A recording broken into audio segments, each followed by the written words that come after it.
Right. So I hope you guys are having a good week. I'm gonna get back over to my screen. Hopefully this will work. You guys want to go ahead and make sure you sign in the chat box as well. Got it going.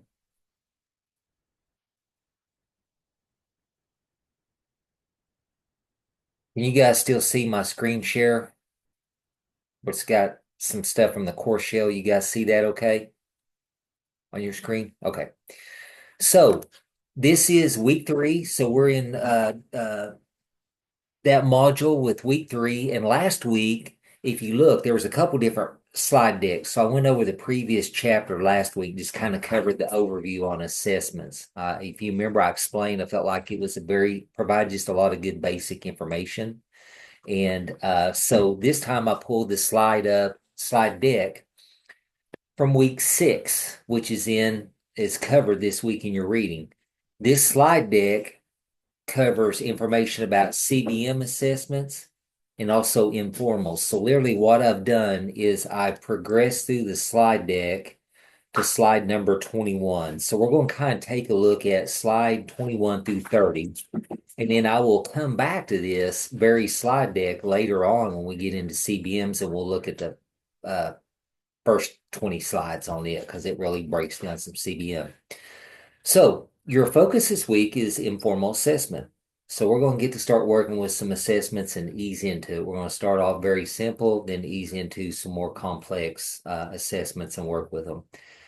Informal assessment is exactly what the name implies. It's something that is very informal. It is something that you can administer in a minute, minute and a half. Okay. It can be even where you create it. It doesn't have to be produced by a textbook company or go online and find something that's been produced and posted online. You can literally make an informal assessment up for something that you're currently covering or teaching in that classroom that you have the students. Okay. There's a wide variety of things. Slide 21 just shows other options for informal methods of assessment. You could go in and do something in the form of an error analysis, a task analysis, where you're asking them to perform a task and you observe them and you would do maybe tally marks on a sheet of paper when they made an error or a mistake. I mean, it could be something like that, direct measurement, curriculum-based assessment, criterion related assessments. So that's when you're assessing them, and it's not compared to anyone else or group. It's just assessing against themselves. So you give a 10-question informal assessment math, and little Johnny gets 6 out of 10. So he got 60%. Okay. That's an informal assessment. That's how you would score it. Checklist. That's another form of informal assessment. Coming up with some type of a checklist. It could even be if the student is struggling with behavior.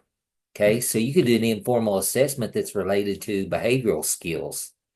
So if you've got a student that struggles in that area, you could look at doing an informal related to his or her behavioral skills as well. Okay, where you go in and they got to perform certain tasks and you do a checklist every time they successfully complete it in a given amount of time. Another thing could be a short questionnaire, questions about students' behavior or their academic concerns. Also, informal assessment could be student work samples. Okay. Other things that could be informal could be some permanent products, maybe a project that they worked on. Then you go in and analyze it to determine if they truly understood it. They need some intervention services. Okay. Short interviews, just sitting down, having a quick conversation with the student, asking them a couple questions just to see if they grasp enough of the content that they can give you a good solid answer to display that they understood what you covered. All of those are forms of informal assessment. Again, it's not anything that's structured. It's something that you could actually do, and the student may not even realize that it's any form of assessment. You're just trying to gauge if they learn, okay? So again, it can be something that you make as well if you choose to do that. Also, an informal assessment could be something as simple as an old-fashioned spelling test. Hey, I'm gonna kind of assess you guys really quick before you go. We've been covering these words. Let's try 5 words and make sure, see if you guys understand how to do it. And you can do that on a scrap piece of paper, and that's our exit ticket. When you go out, and it'll give you an idea if I need to go back and reteach those 5 words, the breakdown on the spelling. Okay. Looking at informal assessment in the areas of reading. Some of you guys, your reading might be your thing. That's maybe what your focus is day in and day out. A lot of times we see informal assessments that are done to test or check their decoding skills. We may see some informal assessments to check students' fluency of reading, basically the rate and ease of which they read sentences. So, Jessica, you could go in and give them some passages, a short paragraph, and you're going to ask little Johnny, you're going to check his fluency, and you're going to ask him to read that. So you're going to give him 1 minute, and you follow along, and you just put hash marks through each word that he mispronounces. Okay, it'd be something that simple. Comprehension. You might want to do an informal assessment and test their comprehension. Just really see if they have the ability to derive meaning from something they've read or something that you've orally discussed with them. It could be something as simple as three questions on an exit ticket.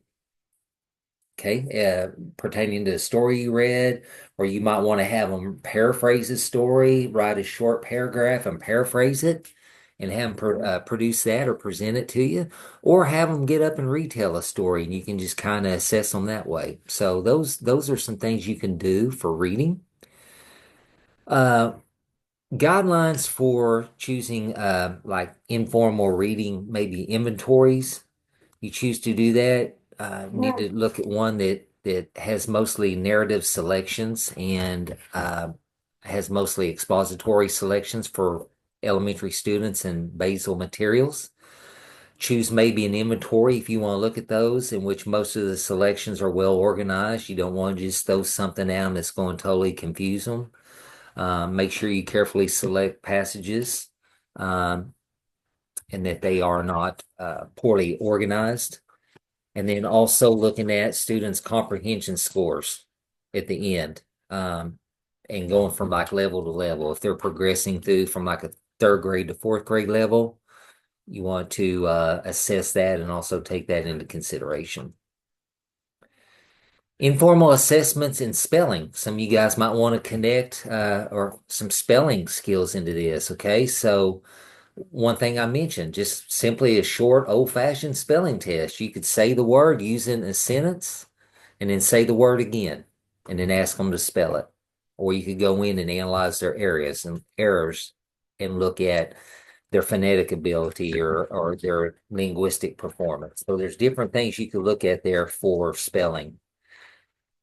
If you teach writing, your ELA teacher and you incorporate a lot of writing, you can go in and do some written work samples of the students. I would advise you maybe to come up with a little short rubric just to kind of go off of to use for scoring.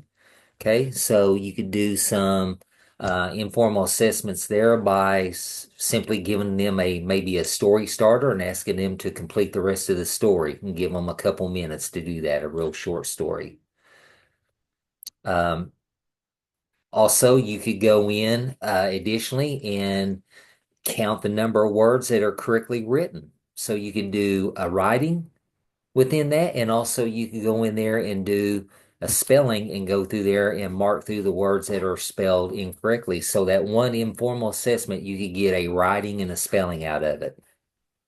Okay, so it could be something that easy. Couple different types of assessment we look at. Performance assessment, basically student creates a response using their existing knowledge base, and then authentic assessment is when students must apply knowledge in a manner that is consistent with generalizing in the real world setting. So there are 2 types there. Okay, looking at when we evaluate, looking at performance tasks, we want to make sure that it correlates to the standard and the benchmarks that you maybe are setting or working on in class. Okay, we want to make sure it correlates. We want to make sure that the student's having to access prior knowledge that he or she has when we do a performance, we'll make sure it's real and purposeful, okay? And it's kind of embedded into what you've been studying. And then there are some other ones. I'm going to jump down to portfolio quickly. Portfolio assessment, you guys all know what that is. That's a collection of student work, and you're collecting that. It's a good tool to have when you're also considering a student for testing. You'll have a lot of work samples. And so I would advise you to pick out, if you choose to do this, pick out some what you feel like are the student's strengths, and then also some work that they turned in that displays weaknesses. So it's easy to identify. With the portfolio, the work tends to be a little bit more authentic and it's valid, and it also encompasses the whole student, the child. Okay. You can also get information by just observing them as they are doing the work, and then as you are collecting that. So you've done some observations, and then here you see a collection of the final product. Okay. Also, a good way to provide systematic feedback as well. Examples of what you could do in a portfolio. Okay. Student writing. In social studies, you guys might be working or developing, creating maps, keeping reading logs, vocabulary journals, artwork, projects, okay, daily journals, also maybe some sample letters that they've written to pen pals. If you do that, I know kids probably don't do that now because we have the internet. But back in the day when we were all younger, that was kind of a big deal. So, anything that they maybe work on outside of school on a weekend and they want to bring in, those could all be put in a portfolio. And then some of your more formal unit tests in reading or math that you've done in that work. So it's just a combination of things. Norm reference, we'll talk about that later on. I won't get into it tonight, really. Um, it throws it in there. That's a whole other ballgame we're going to talk about at a later date. So I don't want to confuse you. I want to kind of stick to informal assessment. If you look at the rubric, let me just stop share on this and I'll pull it up quickly. Might take a minute. Bear with me just a second. I'll get it pulled up.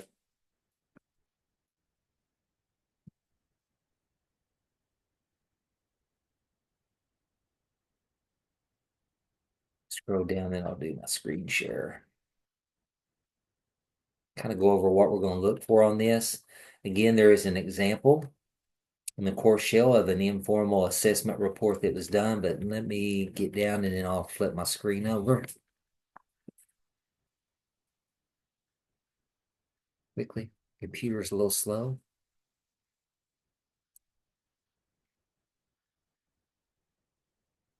One of the things that'll be different this time that you maybe aren't used to doing is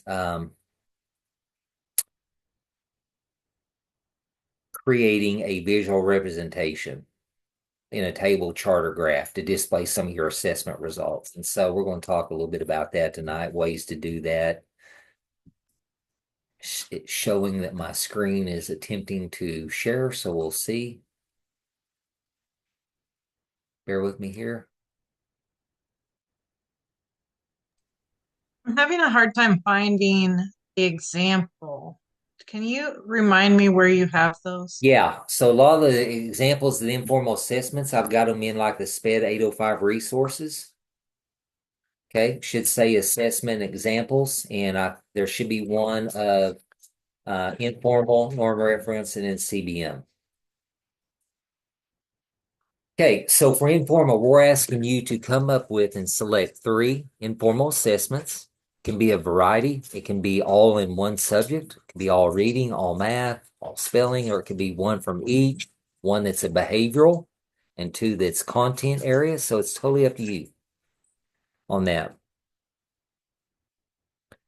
The sections we're going to look at after we ask you to score those, administer them and score them. Again, something that can be done in about a minute and a half, no more than 2 minutes. It's something that's very quick. Your parts of the assessment report, the first thing is identifying information. Okay, so in the introduction and identifying information, you're going to name each of the informal assessments. the date or dates that you administered those tests, a brief description of what is being measured with each test, kind of the purpose of the test, and then the reason why you selected those three. That's going to be the identifying information. You're giving a broad overview of the test, when it was administered, the name of each one, purpose of it, and why you selected it. The next section we're going to create is the background of the student. Okay. We're going to use a pseudonym. We don't want to use a real name. We're going to talk a little bit about, we're going to give their age, if they have an identified disability, and their current school level. Are they in third grade, fourth, fifth? Okay. Are they already categorized as a specific learning disability? Also, we're going to include some information about the academic background, maybe include past performance of the student, a little bit about their past scores that you've observed. Is there any behavioral background? The student had any behavioral issues? And also a little bit about just teacher observation, just things that you've noticed, okay, about that student. And the last piece of information on that would be pertinent information about the family. Is a student being raised in a two-parent home? Is a student living with grandma, grandpa, and uncle? Is living with mom, dad's in prison? I mean, just give us a little bit of background on it, okay? The next section we're going to look at and complete is the test results and interpretation section. This is where you're going to run into some um, new things maybe you're not used to doing. So we're going to start off in this section giving an explicit analysis or a pretty specific description of the results, how the student scored. For the informal, it's going to be very basic because really you're just getting a raw score. What I mean by raw score, there was 10 questions. Johnny scored 10 out of 6, got 60%. Okay. Just talk a little bit about the results. The next thing, which is new, is right here. We're going to take your data that you got. We'll ask you to create a table, a chart, or a graph and visually display that data. Okay. A lot of you guys maybe aren't used to doing that. One of the things, you can go in and create that in Word. You can import one out of PowerPoint, a table, chart, or graph, and then build it to display the data. And one reason we have you do this is to get you some practice. So when you start doing some of these screeners in your classroom, and then you come in for an IEP meeting, or you've done a lot of interventions, and you're going to have that discussion about whether or not to test. You've performed some screeners and assessments, you've got the data, but it's also helps the parent understand when they're sitting across the table from you, when you can visually represent that, it helps them connect the dots. Okay. I could sit there and go over numbers all day with them and tell them how Johnny scored. But when I present them some tables and charts or graphs and how they fall on like a bell curve or any other way that I visually represent it, it's kind of like an aha moment for the parent. They understand. Okay. We're going to briefly describe the information that's in those tables, charts, or graphs. Okay, you're just going to give an explanation of how they score, and it's depicted above in the table presented. Next thing we're going to do is we're going to present what you determined were some strengths based on how that student performed from the informal. And then you're also going to identify what you felt like were some weaknesses based on the results you got. Okay, and that will kind of wrap that section up. The next section is going to be just recommendation and conclusion. You're just going to highlight some instructional planning recommendations based on the scores you got. So Terry, if your student, scored 60% on the informals on things you've been covering, this is where you're going to kind of say, hey, I realize that on the informals, student consistently scored in the 60% range on the informal assessments. And based on that information, I recommend doing A, B, or C in the classroom in math or reading, whatever it pertained to. Okay, so you're just giving some instructional recommendations. Okay, some of that could even be, do I need to modify the work? Do we need to drop it down one grade level? Is it obviously too difficult? Okay, so it could be some things like that. And then just kind of summarize quickly the students' overall performance, how they did. That will pretty much that's the end of it right there.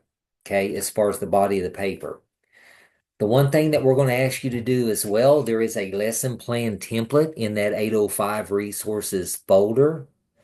And it is a template that we developed in the AEP department that's very similar to the lesson plan template that students are seeing when they take the PPAT.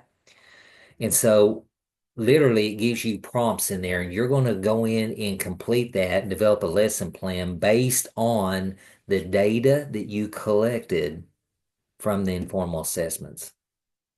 Okay, that's what you're going to do on that. And so you'll just literally, you can download it. It's a Word document. You can go in there and start typing your information in. Okay. Any questions on that? I kind of went through that quickly. I was just hoping and praying my computer didn't freeze up on me. So the lesson plan is going to be embedded in this report. Yes. Yeah. So you'll do it, just include it with the report. That is correct. Yep. If we only gave like one informal assessment, like let's say for oral reading fluency, like how do we chart that if we only have like one You just data go in there and put point? the raw data. So if you gave an informal reading fluency, you would show in that chart, you would just label it reading fluency. Okay. And then one thing I would advise you do, you're just showing the raw score. So one bar could be the number of questions that were total on it. Let's just say 10. And then and that could be colored blue. And then right next to it is another bar that shows how many the student got correct. 6. Okay. For this, it's going to be very basic, okay? Because the informal, you're just getting really a raw score. Now, when we get into norm reference and CBM, there'll be a lot more information you can put in those table charts. We're just kind of starting off very basic for this one, and then we'll build up. Okay. So in that chart, you could create 3 pieces of information in one chart. If you did a bar graph, one of them could be for your reading fluency. And then let's say the next one, Jessica, you decide to give a math facts fluency. Had 10 questions. You got 4 out of 10 correct. The third one could be spelling. You have 10 spelling words, bar right beside it, bumps up next to it. He got 6. That would be your visual representation. Okay. I still just can't find me. Huh? I can't find where this is a sample. When I open up sample assessment report, there's nothing in the Okay. folder. Let me go in there. It may be turned off on my end. When those course shells Okay. go over, sometimes I miss that. Okay. So yeah, I'll go in there and see if it's turned off, and then I can just shoot out a group email. It's like, hey, the practice informal assessment is located, and I'll just step it out for you. Okay, I Yeah. really appreciate No, it. you're good. I'll do that as soon as we get off here. Yep.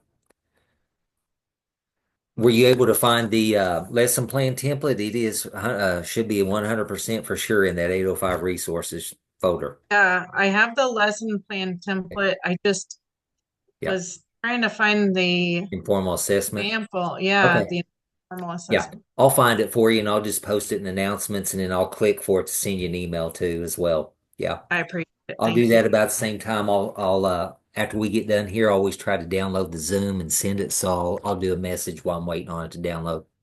Yep.